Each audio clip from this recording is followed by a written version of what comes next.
been trying to get to this report for a few days now because it is something that is very, very passionate to me.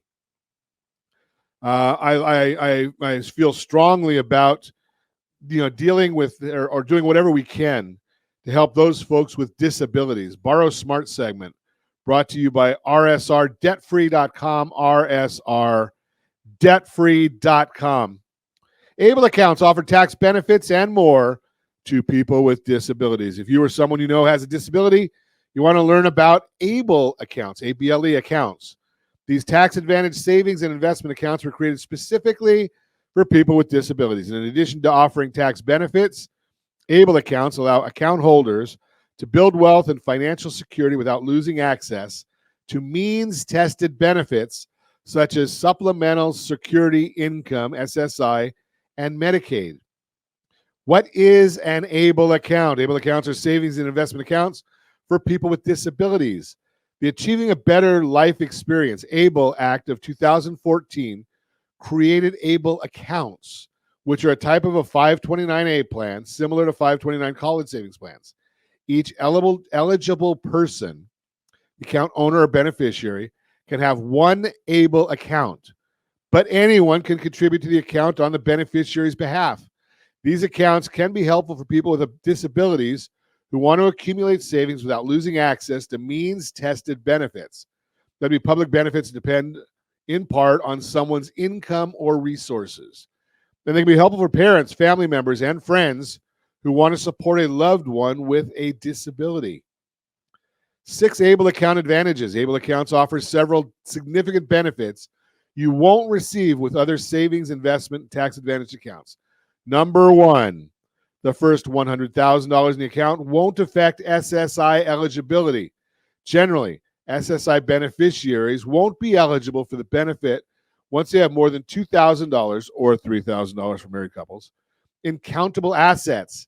However, the first $100,000 in an ABLE account does not count toward the beneficiary's assets. Number 2, higher account balances also won't limit other benefits. ABLE account contributions and balances also won't affect the beneficiary's eligibility for other benefits such as housing assistance, SNAP, and Medicaid. The maximum account limit depends on the ABLE program you choose and could be over $500,000. Number 3, contribute at least $18,000 in 2024. Anyone can contribute to an ABLE account, but the total annual contribution limit for an ABLE account is based on the IRS's annual gift tax exclusion amount, which increased to $18,000 in 2024. ABLE account owners who work and don't contribute to an employer-sponsored retirement plan may be able to contribute additional money to their account each year. Number 4, tax benefits for contributions. Although contributions to ABLE accounts are not tax deductible on the federal level, they might qualify for state tax credits or deductions. The beneficiary also may be able to claim the saver's credit for contributions to their plan. Number 5, tax-free wealth building. You can earn interest on your savings and invest the money in an ABLE account. Similar to other types of tax advantage accounts, such as retirement accounts, the money in the account can grow tax-free. Number 6, tax-free withdrawals. Withdrawals from ABLE accounts are also tax-free and do not count as income if the beneficiary uses the money for a qualified disability expense. These can include a wide range of expenses that are related to living with a disability, including housing, food, education, transportation, and healthcare. Non-qualified withdrawals may count as income and be subject to a 10% penalty. So how do you qualify for an ABLE account? The beneficiary must meet 2 criteria to qualify for an ABLE account. The age of onset for the disability was before 26, although the recipient can be any age.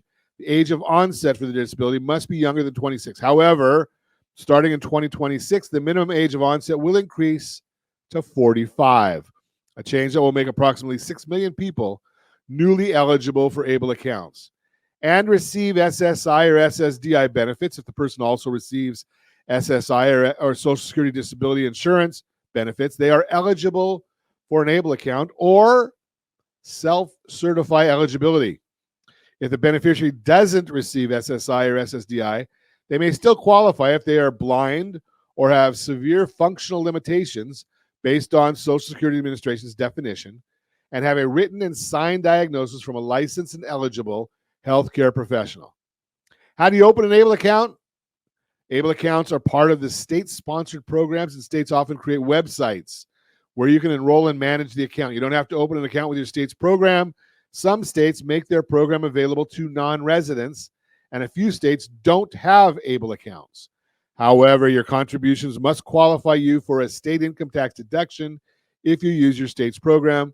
You also may be able to transfer accounts between state programs, but beneficiaries can only have one ABLE account at a time. The ABLE National Resource Center, which was founded by the National Disability Institute, NDI, in 2015, has a state comparison tool that you can use to get a side-by-side comparison of programs from up to 3 states.